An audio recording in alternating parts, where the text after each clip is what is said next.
Alright, let's check out what's going on with the Bitcoin price. So, the past 2 days really, Bitcoin's been moving up very exponentially. It's been looking very, very nice. And this is exactly what we predicted in yesterday's video where we were talking about Bitcoin bouncing into June. Now, if you didn't watch that video, I definitely recommend to go and watch that video. But the gist of it was that I believe that we were going to be pumping for a plethora of reasons into June, specifically pumping up to June the 15th, in which the next FOMC meeting is, and that is where they're going to be talking about raising the interest rates. I'm going to be talking more so about those and consumer confidence towards the end of this video, and I'm going to tie that in what is going on with the stock market. So let's jump right into today's analysis. I actually want to start off on the much higher time frames, looking at my macro BTC chart, and there's really one thing that I want to highlight. We've, on the weekly time frame, had a perfect candle body close at the 29,000, and now we're having a bounce. Now, if you have been watching my past couple of weeks worth of videos, I still do think it is very likely that Bitcoin could have one last leg to the downside. But one of the main reasons why I talked about in yesterday's video when Bitcoin was around about 30,600, as you can see, this was where it was when we talked about Bitcoin breaking bullish. I had a long for 30,700, which I talked about in my Discord. I don't believe I talked about it for the past couple of videos on my channel. But nonetheless, you know, we're breaking out. It looks like 34,000 is the next pit stop on this macro chart for BTC, specifically round about 33,900, and then the next leg up, if we do manage to break all the way up past this, would actually be this downtrending level of resistance that's been in place since the previous all-time high. I don't know if you saw that pop up on my screen, but I'm just going to get rid of that. Nonetheless, this price target here also conveniently lines up with our 100-week moving average. This is this purple line that we've got on the screen right now. And we did an extensive overlay of normally what happens when we come up to the 100 and the 200 week. That is outside the scope of this video. Nonetheless, just to keep it simplistic, I do think we would be coming up to this 100-week moving average, getting a rejection, and then moving back down to lower levels. So 34,000 is my most conservative target, 38,000 is my preferred target, and I am in a long with sell orders placed for this long. I have about approximately 50% that I'm going to be taking profits at 34,000. I'm going to be taking 10% profit over on 35,000, and then I'm going to be taking 20% profit at 36,000 and 20% profit over on 38,000. So that is my current trading plan right now for Bitcoin. I also did pick up a ton of Bitcoin on spot, but yeah, I do have a long position that constitutes much less of my portfolio than the spot accumulation for Bitcoin that I recently picked up. I would like to highlight, while we're on the weekly time frame, let's check out what the volume is saying. Volume has really not been increasing too much. We're really seeing lackluster volume right now, which could be indicative that we could be seeing a fake out before we do move back down to the downside, which, like I said, you know, the next couple of weeks could move up and then break down. That is my plan. I would like to highlight that we are miles away from being able to say that this is a confirmed bottom on Bitcoin. You know, I would like to highlight we're still trapped beneath the weekly RSI. We're still in a downtrend on the weekly RSI from this from the all-time high all the way back here. The all-time high in the RSI actually fired in January, and ever since then we've kind of been, you know, peaking out and losing momentum. So that is what I foresee happening right now on the macro time frames. I'd also like to highlight that simply waiting for a breakout of the weekly RSI would probably mean that if you did buy once the weekly RSI breakout, you would literally be buying within 10 to 12% of the absolute bottom. I'm not going to measure it because I've already measured it. It is about 12%. So yeah, we're still a ways away from breaking macro bullish in my opinion, but in the micro time frame, there's a few things to talk about. So looking at this on the daily, yesterday we did have this huge push up, and I actually made my video yesterday talking about Bitcoin rallying into June at this level here at 30,600. My long was at 30,700, and it's just absolutely great to see that we are starting to pick up some momentum on this trade. Now, on the daily time frame, in the past 24 hours, we're really not doing a whole lot of anything, but that is okay, because what you'll notice on the Bitcoin price is we're doing something like a bull flag. Now let me find the trend line here. Once again, we're in a mini bull flag at this moment in time, and what does this chart remind me of? Because I literally just made a video 1 second ago, and this reminds me exactly of this. Let's hop over to the Bitcoin dominance. Look at this. I mean, the Bitcoin dominance and the Bitcoin price are both performing exceptionally. And it's just bull flag after bull flag after bull flag. And while you'll notice that, yes, some of the alts have been pumping in the past couple of days, what I talked about over on my Bitcoin, and I talked about it on the altcoin annihilation season video, is I said, you know, while we're in these bearish phases in the bear market, if Bitcoin decides to pump, it will still outperform the altcoins. And that is what we're seeing on the Bitcoin dominance. The Bitcoin dominance is still moving up very, very nicely. Now, I'm not going to comment on the Bitcoin dominance. I made a separate video on that if you do want to go check it out. But yeah, once again, I mean, we're seeing another mini bull flag over on the BTC USD price. And if we extrapolate a price target of the first bull flag, it looks like we've already hit the first target of our first bull flag. So now we would be having to run off the second bull flag. I like to do the conservative breakout targets of this, so I'm going to be drawing it from where the pattern would be instead of the wick all the way up here. Both of them would be valid. Nonetheless, both of the price targets would carry us above this previous area that we've been stuck under. So if we zoom out, I think this is probably best looked at on the weekly time frame. You can see we do have, it would honestly work more as, say, a support box. I'd say a support box between these ranges, which obviously at this moment in time as a resistance box is probably a little bit more better defined than what we're seeing in this box up here. So bear in mind, you know, we've got a lot of resistance coming in for the BTC price, especially coming into 31,700, which if we hop over to the 4-hourly time frame is where you'll notice that we've been getting rejected. So this is, you know, this is the beauty of TA. We're getting stuck underneath these levels. The RSI is quite overextended on the 4-hourly, meaning that we probably could lollygag a little bit to the side for the next couple of hours. Normally the 4-hourly top on the RSI is around about these levels, especially after you've had that wick. So I would be expecting a slight cool off for the next 4 to 8 hours. And I'm also going to wrap up this video by talking about what we could be expecting to see, you know, before the stock market opens, because the stock market's been a little bit shaky today, and that's what we're going to wrap up the video on.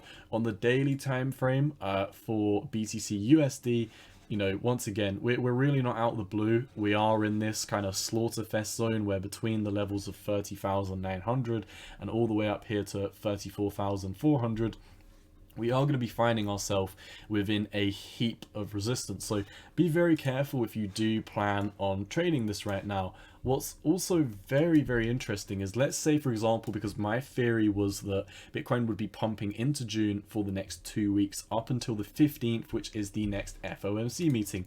If we extrapolate over this trend line that we've got, and we do 1 week to the side and then 2 weeks to the side, so round about this area is where the next FOMC meeting is. You can see on the weekly time frame, this says this is the 13th of June. So I mean, if we come over to the daily, you know, it would be exactly in this level is where I think Bitcoin could rally to. And if we pull that back over to the weekly time frame, this is kind of what I see playing out. I think for the next week or so, we could be coming up, and very, very nicely, the weekly EMA ribbons line up at literally 37,800. And if we look at the price action based on our downtrending level of resistance, we've got some confluence coming in also with the 100-day at round about that 30. Yeah, I mean, literally this trend line here and coming up to the moving average would literally be like 37,700, 37,800, which is pretty much exactly what we are seeing with this move over here. So I do think this is going to be a short-lived move. It is also, I do also need to talk about this because we had a failed move, but we have also seen a bounce. This is one more thing I need to talk about. We are currently in a this falling wedge right now, descending triangle, whatever you want to call it, depending on how long this ends up playing out. Nonetheless, if we were to move up, like I said, I think we'd be moving up into the 15th. The price target of this channel here would be coming into round about 37,000. So like I said, you know, there is a ton of overhead resistance. Be very, very careful if you are trading Bitcoin right now.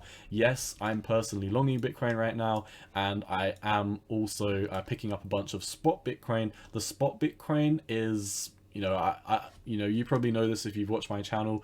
I don't really trade spot Bitcoin. I simply buy it, slap it in a ledger, and it never sees the light of day again. That is kind of how I do things with my ledger. But also we have one more price target, which like I said, you know, I have price targets at 35,000 as well, and that is because specifically drawing from the previous high to low, the 618 would be coming in at 35,100. So be very, very cautious if you're trading right now. There is a lot of overhead resistance. And also, to wrap up this before we do move over into some consumer confidence article, and also looking at what's going on in the stock market, because this will bleed into Bitcoin, we had a failed move. And as I always say in my videos, a failed move equals a fast move in the opposite direction. What was the failed move? Well, if we delete this channel that we were in, you can see we were in, what is the correct term for this? A converging triangle, because it's not an ascending or descending triangle, and it didn't play out for long enough to be an asymmetrical triangle. So what is this, like a converging channel, a converging triangle, something like this? Nonetheless, we were converging within this pattern. You know, you can see just bouncing to the top, bottom, and then we broke out to the downside. You know, we had that failed move. We actually closed a daily candle, and this is where, if we bring back the other resistance coming over into the daily time frame, or support rather, because this is what held us up, we broke out of this pattern, we held this support, and because we broke out of this pattern and quickly pinged up, this was a failed move. And as I always say, a failed move equals a fast move in the opposite direction. You've probably heard me say that multiple times before on this channel if you've watched multiple of my videos, and this is why, you know, you see these failed moves and bang, we just explode. We've taken out pretty much everything to the upside of this. So now, like I said, at this period in time, my only price targets are 34,000, 35,000. I believe it was 36,000 coming into the 618. No, this was 35, my bad. And then 36 and 38 coming up to the top of this. But I say 38, it's more like 37.8, 37.7. You get the gist of it. But yeah, that is basically what's going on in the short term for Bitcoin. I still do think we have some extra leeway to the upside where Bitcoin can move up. Bear in mind, I really don't think it's smart to be buying altcoins right now. I've literally been saying this like a broken record in pretty much all of my videos for the past couple of weeks, and you can see why. The Bitcoin dominance has done nothing but go up in a straight line since I've been talking about this, and altcoins are getting slaughtered against Bitcoin. So to wrap up this video, if we come over to the stock market and see how the stock market is doing, because initially I think the stock market started rallying a little bit before Bitcoin did, and what we notice by looking at the stock market is, you know, we're looking good on the lower time frames. I don't want to spend too long on this, but we are still running into some very heavy resistance. And one thing I'd like to point out on the NASDAQ before we do move on to the other stocks is that I talked about the likelihood of us coming up and filling this CME gap all the way up here at 14,800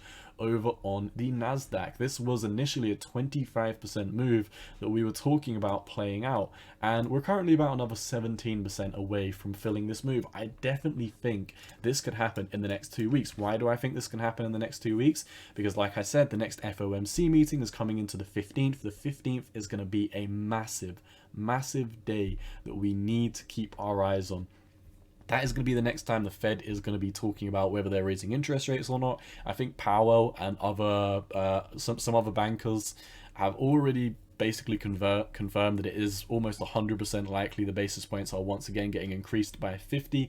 So it's probably likely that the stock market and crypto is going to bleed after the 15th. But like I said, we could definitely come up and fill the CME gaps. And I don't want to spend too long on this, but I literally made like a whole video. I think if you go on my channel and type in, you know, microdosing the Nasdaq CME gaps, you'll see that I did a video where we literally went through like 30 data points over on the Nasdaq looking for price gaps. And, you know, as you'll notice, like I'm just going to draw a few, but every time, you know, we have these price gaps, you know, the price goes up, and then before it goes all the way up, it comes back and it fills these gaps. It perfectly fills them, and then it goes off, and it, you know, once again, it builds up a bunch of price gaps on the way, and then it moves back down into them before its next move to the upside. So I think the Nasdaq is due for a big move to the upside, but bear in mind, you know, this is just what I think is going to happen. I don't have a crystal ball. Saying that, apart from the price gaps, there is not too much bullish to say over on the stock market. We're still running into your EMAs. We're getting caught up in a lot of resistance, like for the Nasdaq and the SPY. We're still below huge areas of support. Google is having a huge rally back up. This is a beautiful V-shaped recovery. So for some of the tech stocks, it's actually looking pretty good. Over on Tesla as well, this V-shaped recovery is looking beautiful. I would say this was almost like a V-shaped recovery over on Facebook, but we had a CME gap all the way down here, so it's just like half of a V. Coinbase is somewhat coming back after its earnings report. Still tons of bearish volume, predominantly over since it had its negative earnings report. The dollar, this is why I say we should never count the dollar out until it is out and done. Now, this could just be one more little blow off wick to the upside before we do move down like we saw here. But the dollar doesn't look half bad right now. I mean, we're still kind of sitting in this area of support, and you know, while it is arguable that we could just be slightly below this, you know, the more you zoom in, you can actually see that we have pushed back above this. It would be very worrying if the dollar starts holding around about that 101.7. In my opinion, if we continue to hold 101.7, and even worse, we start to push back up, I really don't necessarily think that the stock market and crypto could have that move that I've been predicting, but we'll definitely have to see how this plans out. Like I said, I'm not here to give you financial advice. I'm here to talk about my trading plan and what I see going on in the markets. And at this moment in time, I am longing Bitcoin, and I am buying Bitcoin on spot. I've been very adamant to leave altcoins alone for the past couple of weeks, and we've seen altcoins get slaughtered against Bitcoin, so be very careful. If for the love of God, I mean, I beg you, if you plan on trading altcoins anyway, I beg you, just go on TradingView and look at how your altcoin is performing against Bitcoin. So, for example, if you're looking at buying Solana, let's just say something like Solana that most people would probably be trading, go and check out not Sol USD, but Sol BTC. Is your altcoin outperforming Bitcoin at this period in time? If it's not, then what is the point in buying it? You know, most of these altcoins are getting slaughtered against Bitcoin right now, so be very cautious. Look at the Bitcoin dominance. While the Bitcoin dominance is going up, you want to be a Bitcoin maxi. While the Bitcoin dominance is going down, you want to be positioning yourself in altcoin positions to outperform Bitcoin, and then as it comes back down, you want to leverage out of those altcoin positions and accumulate more Bitcoin, because Bitcoin is, in my opinion, is the best cryptocurrency to hold for the long term. I don't even think it's my opinion. I think it's going to be factual, but that's just my opinion.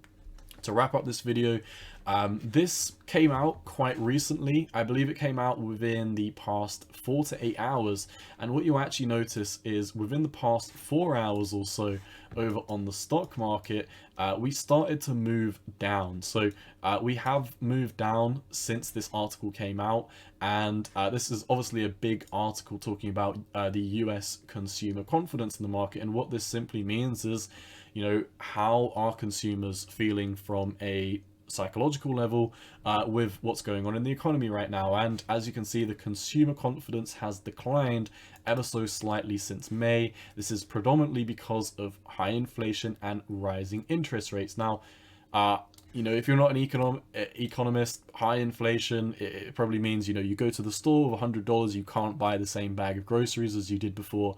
And the interest rates rising as well just means, you know, big players with lots of money that traditionally borrow money from banks. Yes, that's right. Millionaires and billionaires borrow money from the banks instead of using their own money. But what happens is they borrow that money, they put it in the crypto markets, they put it in the stock markets, they leverage it up, and tons of basically artificially free money enters the market. When they're raising the interest rates, this money bleeds out of the market. It's almost like going into a sauna and they're turning up the heat. You know, you're sweating out that water that's in your body. An anagram of that would kind of be like with the crypto markets, you put all of that instead of water, you're putting money into the markets. While it's nice and cool, you're all great, but as they raise the interest rates, that is just like raising the heat in a sauna. You're going to sweat more, and as such, you know, the money that's in the total crypto markets is going to slowly trickle out, and it's going to bleed out with the cost of rising inflation and while the interest rates are increasing. So people are being pretty they're being more pessimistic, in my opinion, at this moment in time. You can read a lot more about the confidence index. You can look at how it's been performing over the past couple of years, and you can check out a ton of data which allowed them to come to this conclusion. But I don't want to make this like a 20-minute, half an hour long video, so I am going to wrap it up here. I will leave this link in the description. If you go check out the description of this video, it will be under the link section. So that is all I've got for you today. Just a quick recap. I do still think, even though the stock market is starting to trickle down in the past 8 hours or so, even though the US dollar is currently holding 101.7, I think because of all the reasons that I talked about in yesterday's video talking about Bitcoin bouncing into June, I think Bitcoin is coming right for 34,000 within the next week. Within the next 2 weeks, I think Bitcoin could be up at 38,000, at which point I would be hedging my bets back into fiat and spot Bitcoin. So at this moment in time, like I said, I am longing Bitcoin. I like to use Bitcoin settled futures. Now, a lot of people use USDT settled futures, and that simply means if you're taking profit on a trade, you'll get $10 profit, $100 profit, whatever you're taking profit on. Whereas if you're taking profits on a Bitcoin settled future, you'd be taking, you know, 1 million Satoshi profit, 10 million Satoshi profit, 100 million Satoshi profit if you're lucky. So that is basically what I see happening at this moment in time. I think it's very important to focus on the fact that Bitcoin is evidently king, the Bitcoin dominance is rising, and altcoins are getting slaughtered against Bitcoin. Even though some of the altcoins have pumped in the past week, Bitcoin is still proving itself to be king. The Bitcoin price looks pretty good right now. We've just had a failed move equals a fast move in the opposite direction, and the next price target for Bitcoin would be all the way up here at 33,500, which is where I think we are going to be at in the next couple of days. This would be about another 6% increase, which would be very, very nice for my 10x leverage long on Bitcoin right now. I wish you the best of luck if you're trading these markets, especially best of luck if you are trading these altcoins. You're definitely going to need it. As always, cowboy out, not financial advice, and most importantly, peace.